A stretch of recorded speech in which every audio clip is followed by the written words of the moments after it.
Bonjour et bienvenue sur mobileactu.com. Aujourd'hui nous vous présentons l'iPhone 5, le tout dernier smartphone d'Apple, commercialisé depuis le 21 septembre dernier.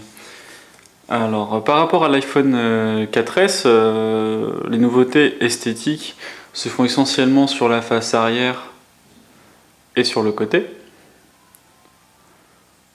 Vous remarquerez que l'iPhone 5 est nettement plus fin que son prédécesseur, avec seulement 7,6 mm d'épaisseur.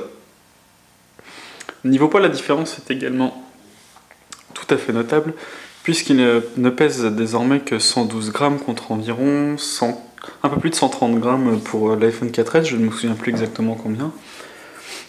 Ce nouveau smartphone dispose désormais d'un écran plus haut. Il mesure 4 pouces contre 3,5 pouces pour les précédents modèles. La résolution est toujours Retina, bien entendu, donc c'est pour ça que nous avons un excellent piqué d'image. Aujourd'hui, il n'y a pas encore de smartphone qui ont une définition aussi importante, mis à part le Lumia 920 qui n'est pas encore commercialisé. Niveau carte SIM, donc la micro SIM disparaît au profit de la nano SIM. Une nano SIM est développée par Apple. Elle est plus fine et nettement plus petite. Le smartphone iPhone 5 dispose de la technologie 4G LTE. En France, pour le moment, ça ne marche pas puisque la technologie embarquée n'est pas compatible avec notre réseau français. Ce n'est pour le moment pas trop grave puisque la technologie 4G française est encore très peu déployée. Juste certaines villes l'utilisent actuellement pour une phase de test. En France, nous ne devrions pas voir la 4G arriver d'ici 2014, donc ça laisse à Apple de nous proposer un smartphone compatible. Apple a également changé le port 30 broches pour un port dénommé désormais Lightning. Donc ce nouveau port est nettement plus petit. Il faut le dire, il embête beaucoup les accessoiristes puisque désormais leurs accessoires ne sont plus compatibles. Donc d'un côté, ils doivent être contents parce qu'ils doivent pouvoir vendre de nouveaux docks. D'un autre côté, beaucoup d'anciens docks ne sont plus compatibles, il doit y avoir beaucoup de problèmes de compatibilité. Les câbles USB Lightning disposent d'une puce d'authentification, c'est-à-dire que les différents câbles que vous pourriez acheter sur des sites, disons chinois, ne pourront pas forcément être compatibles avec l'iPhone 5. Et Apple pourrait décider de changer le firmware de l'iPhone 5 et ainsi totalement empêcher le fonctionnement de tous les câbles non Apple. À l'intérieur, on retrouve un processeur A6 contre un processeur A5 sur l'iPhone 4S. Ce nouveau processeur est un double cœur cadencé à 1 GHz. Donc ce qu'il faut savoir, c'est que la concurrence aujourd'hui propose des processeurs quad-core cadencés le plus souvent à 1,5 GHz. Malgré cette sensible différence, ça ne se ressent pas vraiment avec l'iPhone 5. Selon des tests de benchmark que nous avons pu réaliser et pu consulter sur beaucoup d'autres sites que nous, les résultats de l'iPhone 5 sont à peu près du même niveau et même parfois supérieurs. Ensuite, le processeur A6 est beaucoup moins consommateur d'énergie, ce qui fait que l'iPhone 5 propose une autonomie un petit peu supérieure à l'iPhone 4S, malgré une taille d'écran un peu plus haute. Du même que son prédécesseur, l'iPhone 4S, qu'on retrouve un capteur de 8 mégapixels rétroéclairé de chez Sony. Du coup, les résultats photos sont sensiblement identiques. Nous n'avons pas vraiment constaté de différence au niveau des performances. L'iPhone 5 filme toujours en 1080p à 30 images par seconde. Par contre, Apple a ajouté un mode panorama. Donc le mode panorama, on le retrouve avec iOS 6, même sur l'iPhone 4S. Par contre, l'iPhone 4 n'en dispose pas. Donc voici le nouveau menu de l'appareil photo. Donc on peut toujours déclencher avec les touches du son.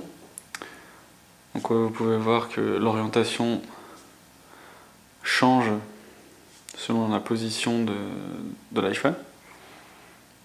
Donc le mode panorama se situe juste ici, panoramique, et fonctionne très simplement, comme ceci. Donc on peut l'arrêter quand on veut, hein. Ça c'est plutôt un bon point. Donc le mode panorama fonctionne très très bien, il n'y a pas de souci là-dessus. C'est une technologie que l'on a déjà vue sur beaucoup d'appareils photo numériques et pas mal d'autres smartphones de la concurrence.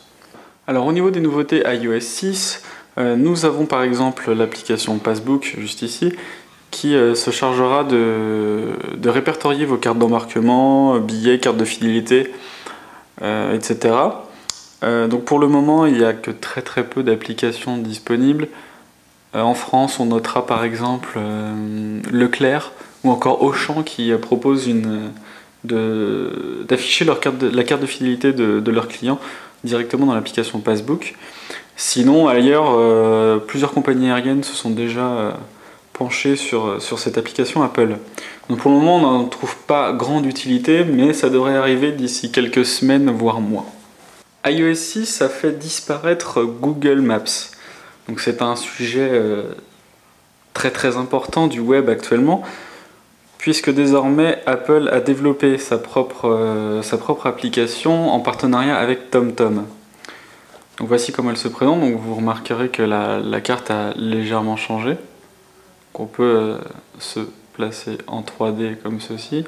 Donc il y a bien un mode 3D, mais à Paris ça ne fonctionne pas, donc il va être nécessaire d'aller par exemple consulter New York City, d'afficher le mode 3D et de se mettre en satellite. Donc en France on a également Lyon, mais bon New York c'est un peu plus hype, nous dirons. Voici. Donc le résultat est pas mal, hein. On peut tourner comme ceci. Donc Plan, comme on l'appelle en France, souffre de pas mal de problèmes de points d'intérêt, donc il n'y en a pas vraiment beaucoup. C'est les points d'intérêt de Yelp et de TomTom. Donc par exemple on va vous montrer un point d'intérêt. Donc ça c'est un restaurant qui est pas très loin de nos bureaux. Voici. Donc on peut rentrer directement sur la fiche Yelp du restaurant. Donc là on retrouve quelques informations, on retrouve les avis d'utilisateurs. Donc c'est vraiment très sympa de pouvoir faire ceci, hein. C'est vraiment très bien. Et on peut retrouver plus d'informations sur l'application Yelp. Donc à ce moment-là, l'application Yelp se lance et on peut désormais effectuer un check-in, par exemple, comme sur Foursquare, déposer des avis, etc. Donc on va retourner sur l'application Maps, donc toujours d'un double clic juste en bas. Pas mal de défauts également, les cartes fournies par Plan ne sont pas spécialement à jour, donc il manque parfois des routes. Là-dessus, Apple est sérieusement en retard par rapport à Google. C'est bien dommage que cette alliance se soit terminée. Parfois, nous avons un manque de précision assez flagrant qu'on n'avait pas forcément avec Google Maps. Parfois même, le point a tendance à se déplacer sur la carte alors qu'on n'a pas bougé d'endroit, donc c'est un petit peu dommage. On espère que Apple va développer très rapidement une mise à jour pour cette application qui est pour le moment vraiment décevante. Par contre, un point plutôt sympa, nous avons désormais une navigation intégrée. Donc si par exemple je dis que je veux aller à Versailles, on peut démarrer un itinéraire. Donc c'est bien un véritable... On va le laisser parler. Donc c'est vraiment un GPS turn by turn, comme on appelle ça. Il est plutôt bien fait. Très honnêtement, je l'ai utilisé sur un trajet d'environ 20 km dans la région parisienne. C'est plutôt précis, les informations sont claires. Donc, au final, on s'y retrouve très bien. Un bon point, c'est qu'on peut retourner sur la home et revenir, grâce à la barre en haut, à la navigation. Voici. Donc voilà pour cette application Plan, et je le répète, on espère bientôt une mise à jour, parce que pour le moment c'est vraiment pas ça. De plus, Google n'a pas l'intention a priori de développer sa propre application, comme il a pu le faire avec YouTube, puisque YouTube a également disparu de iOS 6. Il faut installer directement l'application de Google disponible sur l'App Store. L'App Store a également évolué grâce à iOS 6, donc on retrouve désormais une toute nouvelle présentation, comme vous pouvez le voir juste ici. Donc on peut désormais naviguer sur la Home dans les applications comme ceci. Pareil sur les petites vignettes juste là. On retrouve toujours les différents classements. Donc une bonne chose, c'est qu'on peut retrouver les classements par catégorie, donc c'est plutôt sympa. Donc par exemple, si je me rends sur le top application gratuite, donc nous sommes en Wi-Fi ici, mais notre connexion a un petit peu de mal aujourd'hui. Voici, donc si je regarde par exemple l'application podcast, voilà, donc comme vous pouvez le voir, la présentation a changé, les screenshots se retrouvent juste ici. On peut accéder à un onglet avis, donc il est possible également de liker une application. Ça publiera automatiquement sur votre mur Facebook une notification comme quoi vous avez aimé l'application podcast. Pour l'installer, donc on retrouve les avis. Pour installer, il suffit de cliquer. Vu que c'est une application gratuite, normalement il ne demande pas identifiant, mais je l'ai déconnecté tout à l'heure volontairement. Donc je ne vais pas le retaper ici. Les mises à jour se font sans mot de passe, donc ça aussi c'est plutôt une bonne chose. Parce que c'était très fastidieux de rentrer son mot de passe à chaque mise à jour d'application. Lorsque l'on installe une application, on reste directement sur ce menu. On ne se retrouve pas automatiquement replacé sur la homepage. Donc ça c'est plutôt sympa parce que c'était vraiment énervant sur iOS 5. Donc on a également Genius pour les applications. Donc voilà, selon les applications que j'ai installées sur mon smartphone, l'App Store se propose de me présenter une sélection d'applications. Ensuite, on peut facilement effectuer une recherche. Là, j'ai recherché par exemple des logiciels de benchmark. Donc, on peut effectuer une recherche. Les mises à jour se retrouvent toujours dans l'onglet Mise à jour. iOS 6 intègre toujours Siri. Donc, c'est l'assistant de commande vocale d'Apple. Donc, pour l'activer, il suffit de rester appuyé sur le bouton Home et de lui poser une question. Bonjour Siri. Bon après-midi, Maxime. Voilà. Ensuite, on peut par exemple désormais lui demander d'ouvrir une application. Ouvrir Facebook. Laquelle souhaitez-vous? Facebook, page web et photo. Facebook. Et voilà, donc mon application Facebook s'est lancée.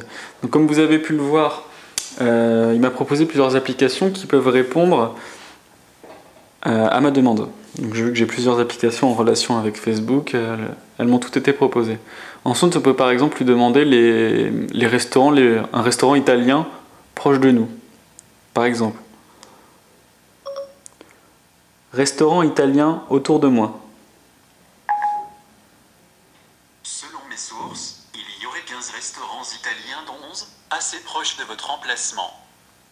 Donc voilà, donc il me sort les restaurants autour de moi.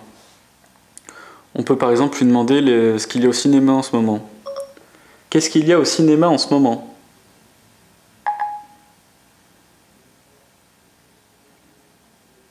J'ai trouvé plusieurs films. Donc voilà.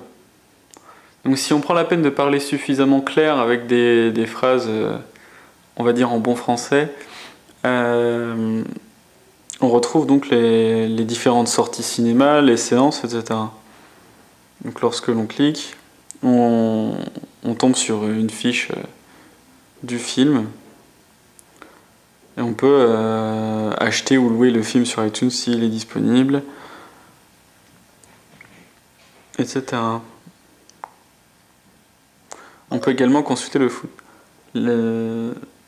Pardon, on va recommencer. Résultat de la Ligue 1.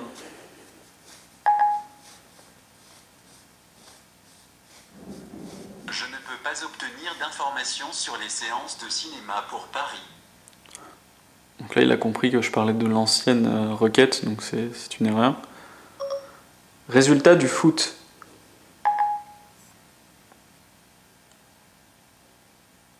Résultat du championnat Ligue 1 française du dimanche dernier.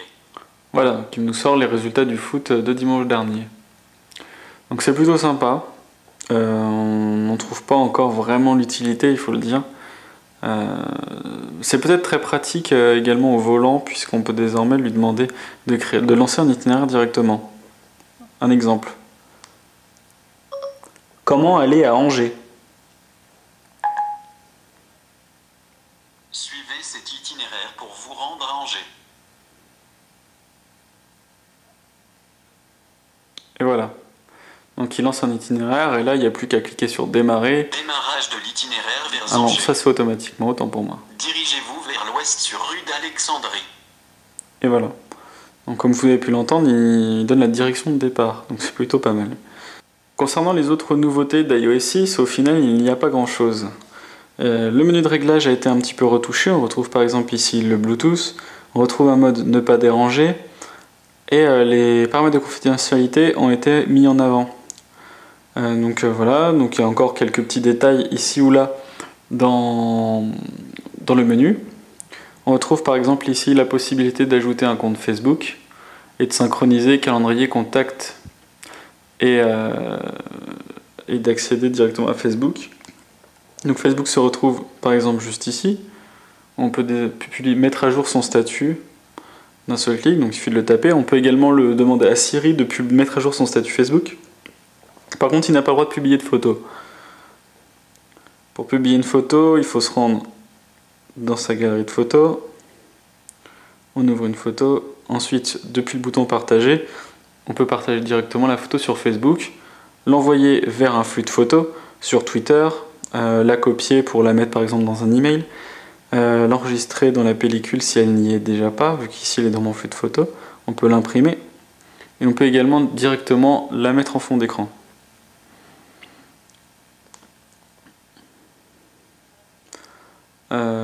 Voilà en gros pour les nouveautés. Nous avons également les flux de photos partagés, donc je ne vais pas vous montrer ici parce que c'est uniquement des photos personnelles.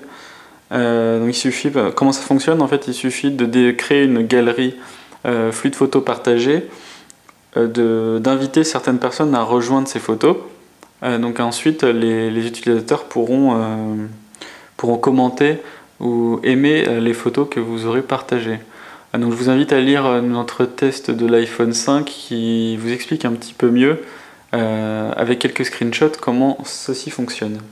Grâce à iOS 6, le lecteur MP3, enfin plutôt le lecteur de musique, a été retravaillé également. Nous avons désormais un nouveau design de la page de lecture. Donc on a toujours les mêmes commandes, hein. Ça fonctionne très bien. On peut envoyer directement de la musique sur grâce à AirPlay sur un périphérique externe. Donc ici c'est directement une borne Apple qui est reliée à notre réseau. Donc on peut balancer le son sur notre home cinéma d'un seul clic. Ensuite, donc, comme vous pouvez le voir, l'interface a également été éclaircie. On retrouve toujours Genius. Nous avons les différentes listes, les artistes, les morceaux et pourquoi pas les albums et les autres moyens de tri. Donc ici finalement pas grand chose n'a changé. Côté vidéo, on retrouve toujours les mêmes restrictions qu'auparavant, c'est-à-dire il faut toujours passer par iTunes, les formats sont relativement limités. Bien sûr, quelques applications sur l'App Store permettent de consulter nettement plus de formats vidéo. L'iPhone 5 est livré avec des écouteurs EarSpod. Donc c'est les nouveaux écouteurs d'Apple, ils ont été développés en 3 ans. Je les ai pas là pour vous les montrer malheureusement, je les ai oubliés. Ils proposent désormais une forme un petit peu plus ergonomique pour l'oreille. Ils tiennent mieux, le son a été nettement amélioré. Donc ils sont vraiment très agréables et commercialisés seulement 30 €. Donc si vous voulez les changer sur votre iPhone 4 ou iPhone 4S, n'hésitez pas. Voilà pour le test de l'iPhone 5, je vous invite à consulter notre test écrit sur mobileactu.com.